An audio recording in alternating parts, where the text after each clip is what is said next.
जरा सोचिए, टीम ने वर्ल्ड कप जीत लिया है, हर तरफ जश्न का माहौल है, और तभी खेल के ही एक बड़े दिग्गज का एक ऐसा बयान आता है जो सब कुछ बदल देता है। आज हम ऐसी ही एक जबरदस्त जीत की कहानी देखने वाले हैं जो अचानक एक बहुत बड़े विवाद में बदल गई। तो आखिर ऐसा क्या हुआ? एक टीम की वर्ल्ड कप जीत पर इतना बड़ा बखेड़ा खड़ा क्यों हो गया?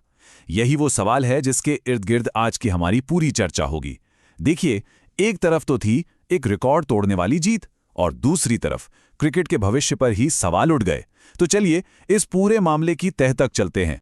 अच्छा, तो विवाद पर आएं उससे पहले उस जीत को समझना बहुत जरूरी है जिसने इस पूरी आग को भड़काया। और ये कोई ऐसी वैसी जीत नहीं थी, ये तो एक तरफा, जिससे कहते हैं ना, डोमिनेशन का ऐलान था। ये जो आंकड़े हैं ना, ये अपने आप में पूरी कहानी बयां कर रहे हैं। सोचिए, भारत ने संजू सैमसन के क्या शानदार 89 रन बनाए और स्कोर खड़ा कर दिया 255 का, एक पहाड़ जैसा स्कोर। और जवाब में जसप्रीत बुमराह, उनकी घातक गेंदबाजी के सामने न्यूजीलैंड की पूरी टीम सिर्फ 159 पर ढेर हो गई। मतलब पूरी तरह से एक तरफा जीत थी ये। भारत ने हर डिपार्टमेंट में न्यूजीलैंड को मात दे दी। और पता है, ये जीत सिर्फ एक जीत नहीं थी, ये तो ऐतिहासिक थी। भारत T20 वर्ल्ड कप का खिताब डिफेंड करने वाली पहली टीम बनी और तो और अपने ही घर में एक कारनामा करने वाला पहला मेजबान देश भी बन गया।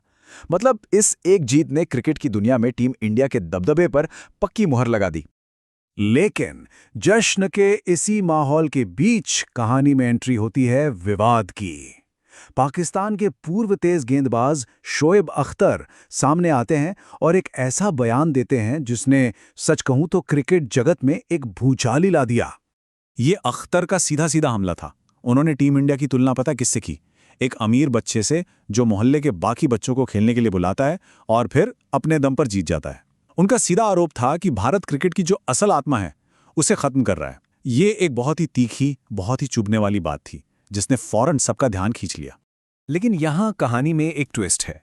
क्या शोएब अख्तर हमेशा से ही टीम इंडिया के इस दबदबे के इतने खिलाफ थे?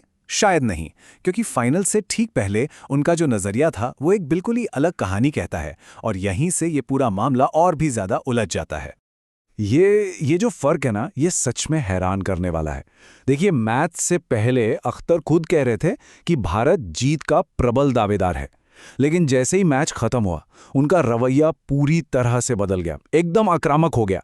और उनके इसी यूटर्न ने, इसी नाटकीय बदलाव ने सोशल मीडिया पर जैसे आग ही लगा दी और इस बहस को एक बिल्कुल नया एंगल दे दिया। अब अख्तर के इस बयान के बाद जो हुआ वो तो होना ही था। क्रिकेट की दुनिया में एक जबरदस्त बहस छिड़ गई। ये अब सिर्फ एक कमेंट नहीं रह गया था, ये एक बड़ा मुद्दा बन चुका था और हर कोई इस पर अपनी अपनी राय दे रहा था।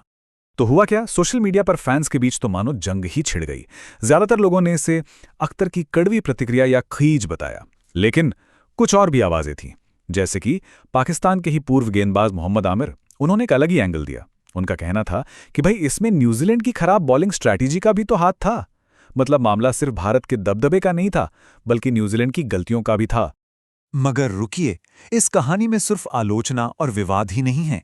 अपनी इतनी तीखी बातों के बीच में शोएब अख्तर ने भारतीय कैंप में एक शख्स की जमकर तारीफ भी की, और इसी तारीफ ने उनके बयान में एक और लेयर, एक और परत जोड़ दी। जी हां, बिल्कुल सही सुना। एक तरफ तो वो टीम इंडिया के दबदबे को क्रिकेट के लिए खतरा बता रहे थे, और वहीं दूसरी तरफ उन्होंने भारतीय हेड कोच गौतम गंभीर के काम की बहुत तारीफ की। अख्तर का कहना था कि एक कोच जो अपने खिलाड़ियों पे इतना भरोसा दिखाता है ना, वही टीम को बड़े टूर्नामेंट में सफलता दिलाता है, और गंभीर में वो बात है।